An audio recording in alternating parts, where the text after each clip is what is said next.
The small four lines are called tread wear indicator. It is available in all car tires. This is a Hyundai 2021 Creta car which has around 54,000 kilometers mileage, and this is now time to replace it because the depth should be less than 1.6 mm, and clearly you can see the depth is very minimum here. So this tire needs a replacement now.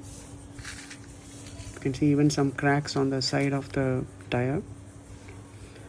So almost all four tires, you can see that tread wear indicator is raised up. That means your tire has worn out. Yes, again you can see on this tire.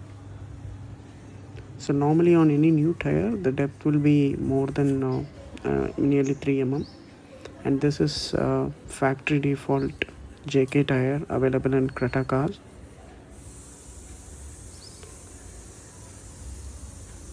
And now we are going to replace that with a new tire, and this is Michelin tire. You can see the depth now. This is a brand new tire after the replacement. All the four tires have been replaced with this new tire.